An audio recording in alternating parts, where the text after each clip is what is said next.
Ayan, isang magandang araw po sa ating lahat. Muli, maririnig na naman po natin ang salita ng ating Panginoon. Bago ang lahat, samahan niyo po muna akong manalangin. Hallelujah, Lord, dakilang Diyos, maraming salamat po sa kaorasang ito, Panginoon, O Lord God, na muli mong pinahintulot, Panginoon, O Lord God, ang pagkakataon ito para sa amin.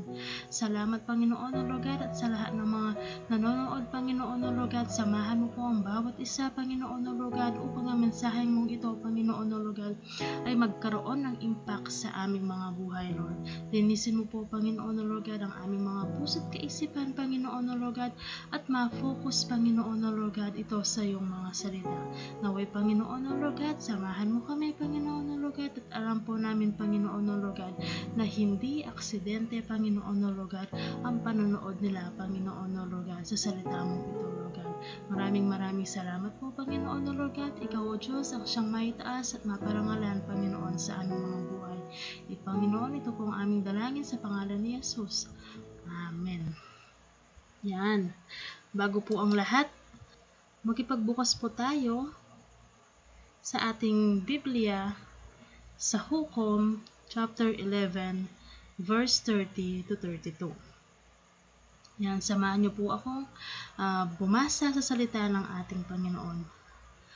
Sumumpa si Jephthah kay Yahweh ng ganito, "Kapag pinagtagumpay ninyo ako sa laban sa mga Amonita, susunugin ko bilang handog sa inyo ang unang lalabas sa aking bahay at sasalubong sa akin pag-uwi ko." Sinalakay nga ni Jephthah ang mga Amonita at pinagtagumpay siya ni Yahweh. At sa English version po, "And Jephthah made a vow to the Lord. He said, 'If you give me victory over the Ammonites, I will give to the Lord whatever comes out of the house to meet me when I return in triumph.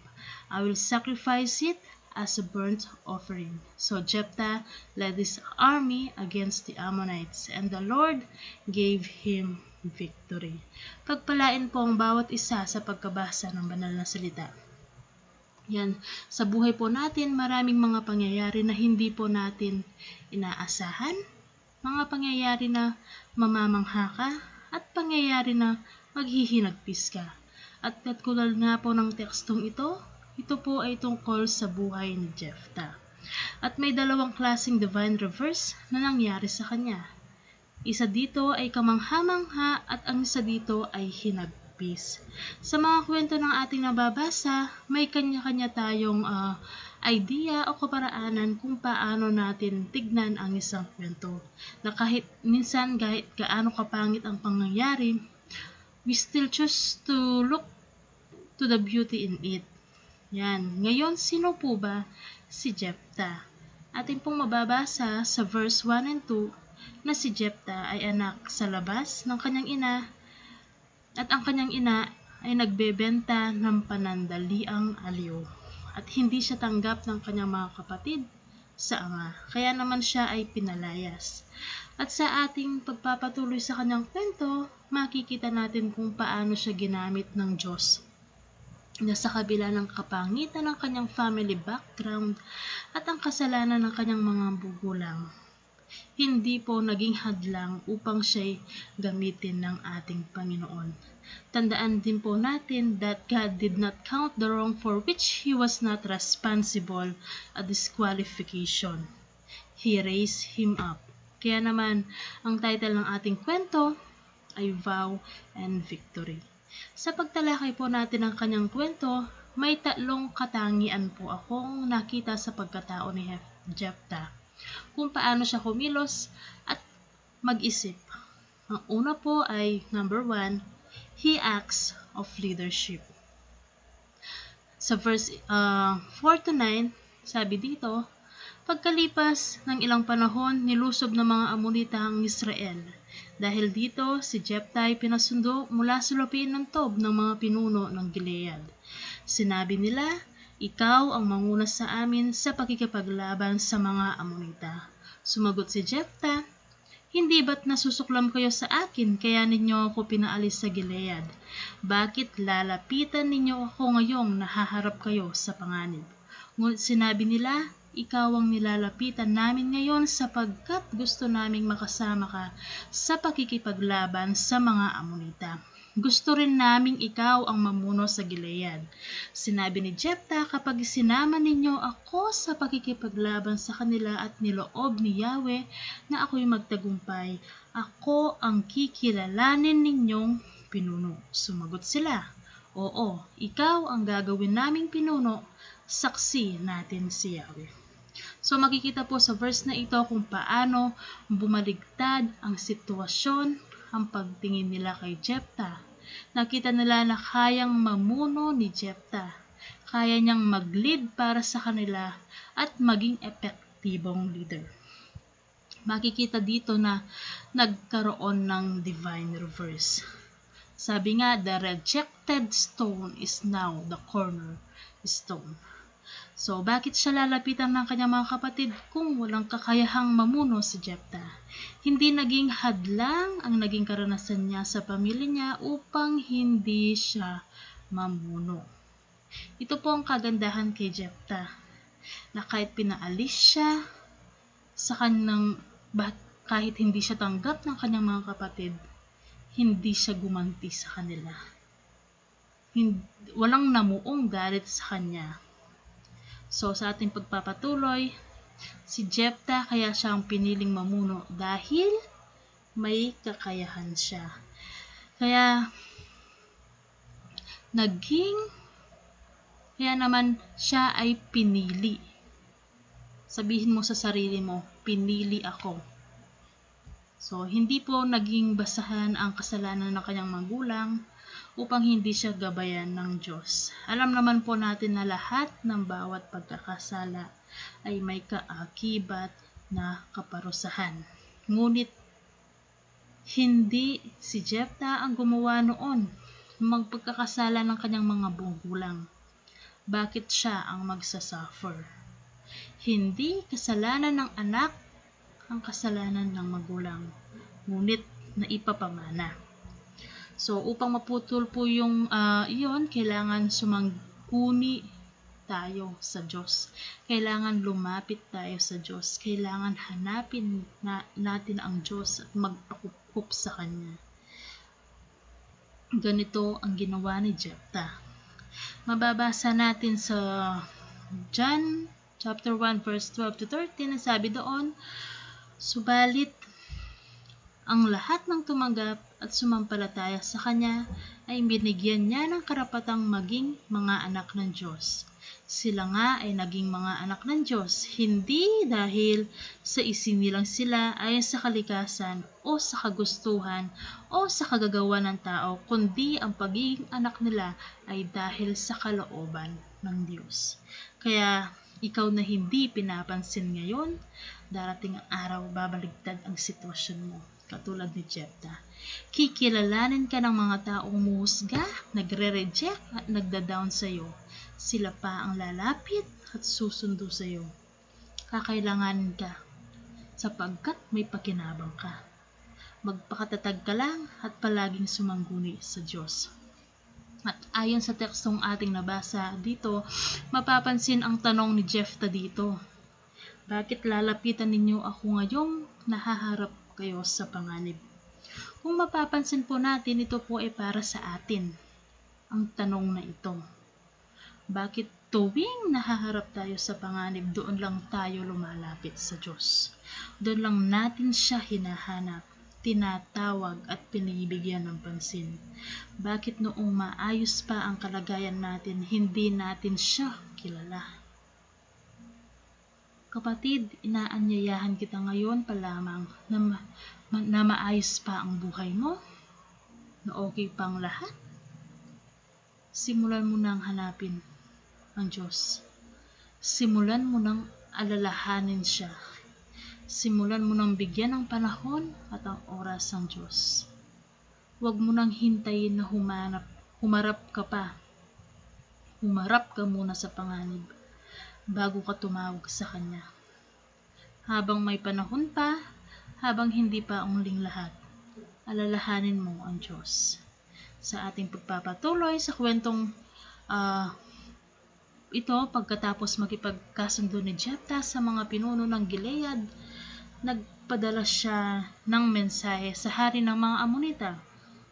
Sa verse 12, nasabi dito sa English version, after the ceremony, Jephthah sent messengers to say to the king of Ammon, "Are you trying to start a war? You have invaded my country, and I want to know why." Makikita dito na inaalam niya ang dahilan, ang punot dulo ng kaguluhan sa pagitan ng mga Amonita at ng mga Israel. Marahil ang buong alitan ay maaaring malutas sa pakikipagnegosasyon o pakikipag-usap ni Jephthah. Ito ay tinatawag may diplomasya instead na pakikidigma. Makikipagnegosasyon muna siya imbis na agad-agad susugot o makikipagdigma. Ito ang karakter ng pagiging leader na aking nakita kay Jephthah. Una, survivor siya. Pangalawa, may otoridad siya. Pangatlo, may confidence siya. Pang-apat, matapang, may courage siya. Panglima, hindi siya agad basta-basta nagagalit. At number 6, may good communication skills siya. So, at ang pangalawang punto ko po ay binigyan ko ng acts of desperation. So, sa kabila ng mensahe ni Jephthah sa hari ng mga Amonita, hindi siya pa rin nito pinakinggan. So, gusto silang sakupin ng mga Amonita dahil inaangkin nila sa kanila ang lupain na tinitirahan nila. Makikita ang sinabi ni Jephthah sa verse 23 and 24 sa English version, "So you see, it was the Lord, the God of Israel, who took away the land from the Amorites and gave it to Israel. Why then should we give it back to you? You keep whatever your God Chemosh gives you, and we will keep whatever the Lord our God gives us." So, sabi niya dito, huwag niyong pakikilaman ang binigay sa amin ni Yahweh na aming Diyos. Ang pakilaman ninyo ang binigay sa inyo ng inyong Diyos-Diyosan. At sa verse 27, sabi dito, "Therefore, I have not sinned against you. Rather, you have wronged me by attacking me. Let the Lord who is judge decide today which of us is right, Israel or Ammon." So, ito po yung mahirap kasi yung sa buhay natin, yung hindi na ikaw yung gumawa ng masama, ikaw pa ang mali. Minsan katulad natin, minsan akala natin tahimik lang ang buhay dahil wala naman tayong naagrabyadong tao, pero kalaunan may darating na manggugulo at lalabas na ikaw pa ang mali.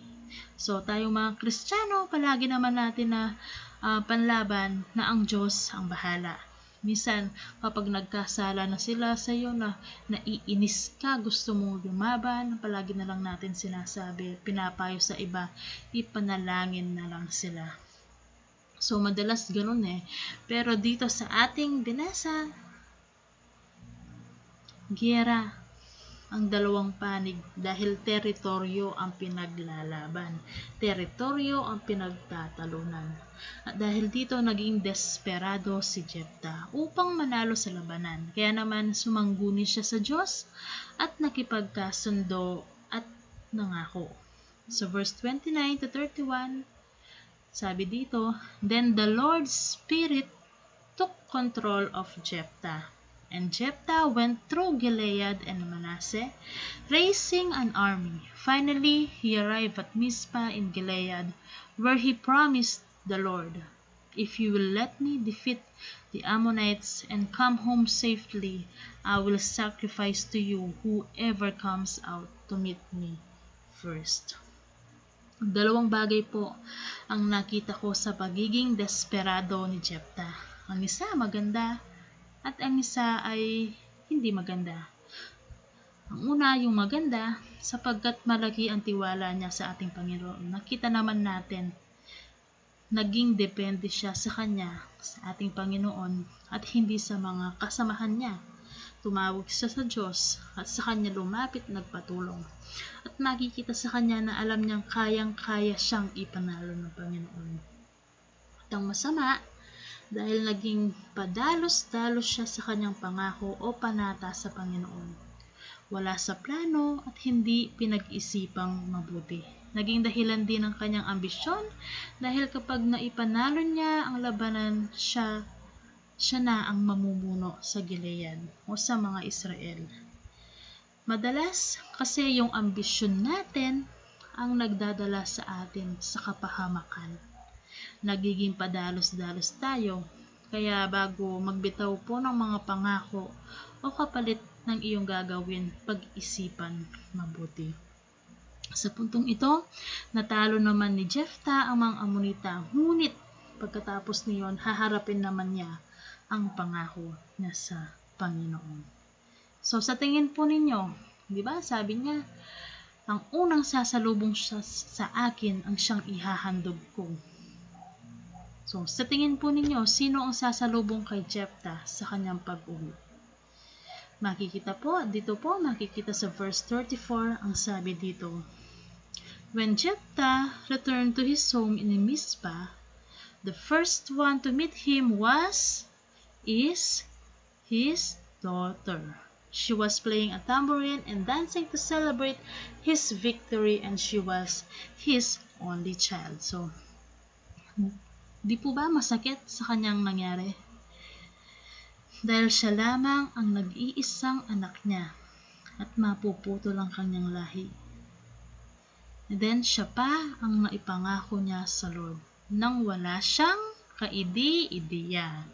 At ito ang sinasabi ko kanina, naging padalos-dalos siya sa kanyang pangako. Yan, yung pangako na dapat hindi natin pinapako. Ayon nga po sa mga ngaral, chapter 5 verse 5 and 6, mabuti pang huwag ka ng mangako kaysa mangangako at hindi mo tutuparin. Huwag mong pabayaang magkasala ka dahil sa iyong pananalita. Mangangako ka at pagkatapos ay babawiin mo.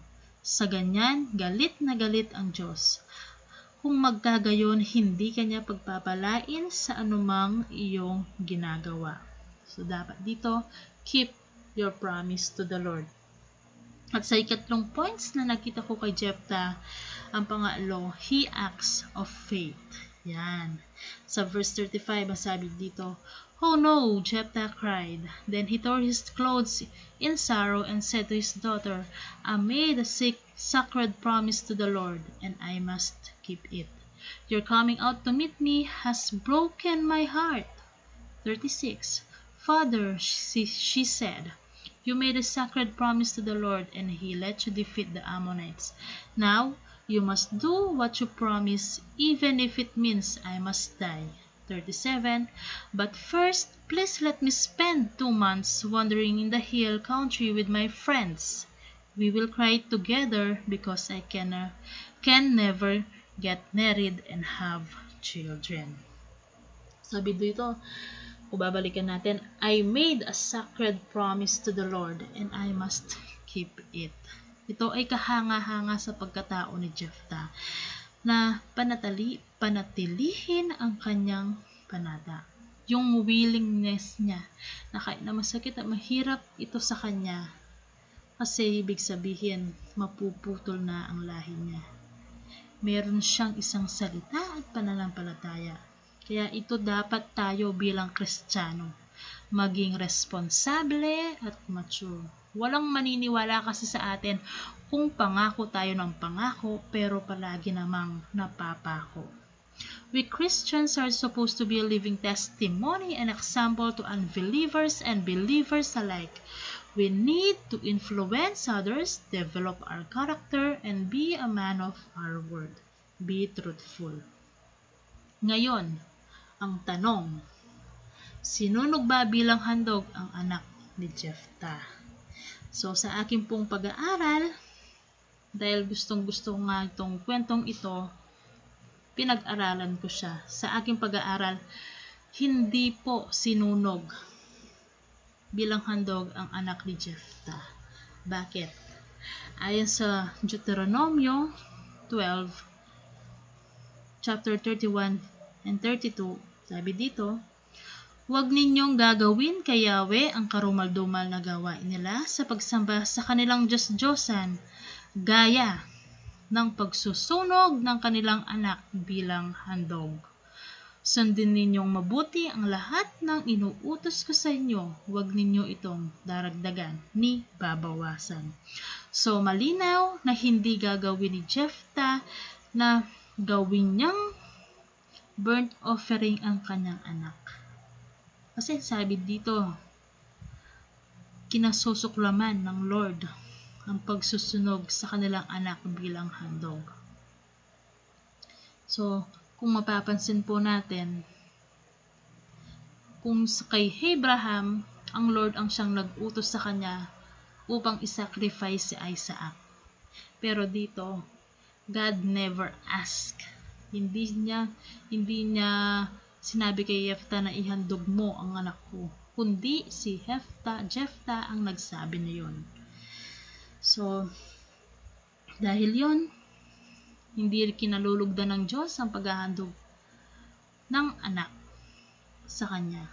So, kung papapansin din po natin sa verse 37, ang sabi niya doon, nagpaalam ang kanyang anak ng 2 buwan. Bakit siya nagpaalam? Kasi upang ipagluksa. Anong kanyang pagluluksa? Ipagluluksa niya ang kanyang pagkabirhen. So, hindi siya makakapag-asawa at hindi siya maaaring magkaanak. Malinaw po, bakit iyon ang kanyang ipagluluksa at hindi ang kanyang nalalapit na pagkamatay? Di po ba? Kung ako lang, alam kong mamamatay ako, hahandog ako. Di ba? Gagawin ko, pagluluksa ko yung ang nalalapit kong pagkamatay. Pero dito ang sabi niya, malinaw na sinabi niya sa verse 37 na ang pagluluksa niya ang kanyang pagkabirhen. So, alam naman natin na may mga kababaihan na inilalaan para sa paglilingkod sa tabernakulo. Kung mababasa niyo po yung kwento ni Samuel, yung anak-anak ni Hannah, si Samuel ay naglingkod sa tabernakulo. Tinawag dito ang babaeng tinawag silang mga babaeng nagtipon sa pintuan ng tabernakulo ng pagpupulong. So, katulad ni Samuel, maaaring malamang na ang anak na babae ni Jephthah ay naging isa sa mga babaeng naglingkod sa tabernakulo. So, ibig sabihin yon, mamamatay siyang dalaga. Mamamatay siyang walang anak. At ito po ay makikita sa Exodo 38 verse 8 at 1 Samuel chapter 2 verse 22. So, sabi dito, please let me spend 2 months wandering in hill country with my friends. We will cry together. So, ipinapakita ng mga salitang ito na mas malamang na habang nagbabakasyon, habang nagluluksa ng 2 buwan ang anak ni Jephthah, isinaayos na ni Jephthah ang kanyang anak na babae para sa paglilingkod sa tabernakulo. Alinsunod sa alituntunin ng Levitico chapter 27 verse 2 and 4, ang sabi dito kung saan ang mga taong inilalaan sa Diyos sa isang panata ay hindi kinakailangan na ihahin o ihandog pa, katulad ng mga hayop, ngunit ibinibigay sa tabernakulo sa halagang hinggil sa pananalapi. Maating pong basahin sa Levitico chapter 27 verse 1 and 4. Sinabi pa ni Yahweh kay Moises, sabihin mo sa mga Israelita, kung may mamamanata kay Yahweh na maghandog ng tao, iyon ay tutubusin ng ganito. Kung anak na lalaki mula sa 20 hanggang 60 taong gulang, ito ay susuriin upang palitan o tubusin sa halagang 50 pirasong pilak ayon sa timbangan sa santuaryo at 30 pirasong pilak naman kung babae. So, sa ating pong pinag-aralan, maaring hindi po sinunog bilang handog ang anak ni Jephthah. pinakita kung gaano ka-faithful si Jephthah sa Diyos. Sa ating pinag-aralan, marami tayong matututunan sa kwentong ito. Iba-iba man yung mga insights natin. Minsan, hindi tayo agree sa mga lesson. Minsan naman, may magandang dahilan, may magandang kaparaanan. At kahit na may kapintasan, tinitignan pa rin natin at mas pinipili pa rin natin na may lesson kang mapupulot sa tekstong ito. So, even dahil naging faithful si Jephthah sa Diyos, na kahit na maputo lang kanyang lahi, na alam po natin sa panahong iyon kung gaano kahalaga ang pagkakaroon ng mga anak. So, hindi rin po nag-atubili si Jephthah sa kanyang pananampalataya, na kahit masakit sa kanya, ginawa niya. Dahilan kung bakit isinama ni Apostol Paul si Jephthah sa libro ng Hebreo, the chapter of faith. Ito po ay makikita sa Hebreo 11:32. So, sa ating pinag-aralan, ano ang natutuhan natin sa kwentong ito? Iba-iba man tayo ng mga insights at pagkakaintindi sa passage na ito, itinuturo sa atin na tinawag tayo ng Diyos upang bumuo ng malapit na relasyon sa Kanya. Isang relasyon na walang kondisyon, na dapat tayong maging malapit sa Kanya, maging tapat, through good times and bad times. Tandaan po natin na darating ang panahon na hahanapin mo ang Diyos at hindi na siya matatagpuan. Ayon po yun sa Isaiah 55:6. There are a lot of circumstances in our lives that we don't have any control of it. However, we can also control how we react to it because we know God is in control. So, lahat ng bagay madahilan, may solusyon at may purpose. May darating, may umaalis, may dumarating, may umaangat, may nalulugmok, may nananalo at may natatalo. Pero sa kabila man ng lahat, alam natin na hindi nagbabago ang Diyos noon hanggang ngayon. At siya pa rin ang may hawak ng ating destinasyon. Maging mabuti, manindigan, magpakatatag, maging tapat ka hanggang wakas. Ayan lamang po. Samahan niyo po akong manalangin. Yes, so God, Lord, salamat po, dakilang Ama, sa mensahe mong ito, Panginoon, O Lord God, na nakikita namin, Panginoon, O Lord God, na sa kabila, Panginoon, ng kapangitan ng aming sitwasyon, Lord God, ay kayang-kaya mo kaming, Panginoon, O Lord God, pagpalain. Kayang-kaya mo kaming gamitin, Panginoon, O Lord God. At alam po namin, Lord God, ang buhay namin ito may purpose, may dahilan, Panginoon, O Lord God. Tulungan mo kami, Panginoon, O Lord God, na manatili, Panginoon, O Lord God, sa iyong presensya. Tulungan mo ang bawat isa, Panginoon, O Lord God, na makita, Panginoon, O Lord God, at pahalagahan ka, Panginoon, sa kanilang mga buhay, Lord. Lord, salamat po, Panginoon, O Lord God, sa mga salita mong ito, Panginoon, O Lord God, na tunay nga, Panginoon, O Lord God, na ikaw ang Diyos na nagbibigay ng pag-asa sa amin. Salamat po, Panginoon, sa katapatan mo at kasapatan mo sa aming mga buhay. Sa aming pagpapatuloy, Panginoon, ikaw lamang, O Diyos, ang siyang tanging aming itataas sa aming mga buhay. Pararangalan at pasasalamatan at dadagilain. Maraming salamat po, Ama. Itong aming samudalangin sa pangalan ni Jesus.